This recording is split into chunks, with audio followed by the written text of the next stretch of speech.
রাজ্য জুড়ে গণেশ পুজোর ধুম লেগেছে।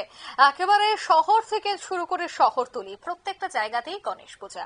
আর গণেশ পূজা বা এই ধরনের উৎসবকে সামনে রেখে সামাজিক কর্মসূচিও কিন্তু করে থাকেন অনেকেই। এবার দেখা গেল যে মেলাঘর ঠাকুরপল্লী স্থিত নেতাজি সংঘের গণেশ পুজোর আয়োজন করা হয়েছে, যেখানে আজ অংশগ্রহণ করেছেন রাজ্যসভার সাংসদ রাজীব ভট্টাচার্য। অন্যান্যদের মধ্যে উপস্থিত ছিলেন মেলাঘর পৌর পরিষদের চেয়ারপারসন অনামিকা ঘোষ পাল সহ প্রাক্তন চেয়ারপারসন উত্তম দাস সহ অন্যান্যরা।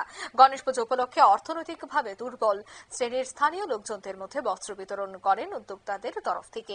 বস্ত্র প্রাপকদের হাতে তুলে দেন অতিথিরা। তবে আজকের এই অনুষ্ঠান থেকে কি বলছেন সাংসদ রাজীব ভট্টাচার্য শোনাবো।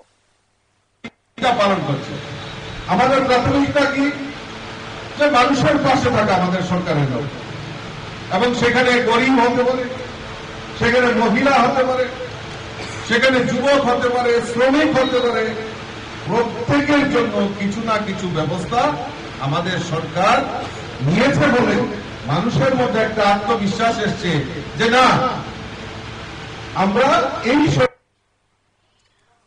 আপনারা শুনলেন রাজীব ভট্টাচার্য সাংসদের বক্তব্য। তিনি বললেন যে বর্তমান সরকার মানুষের পাশে থেকে কাজ করে এবং সহায়তায় সবসময় এগিয়ে আসে।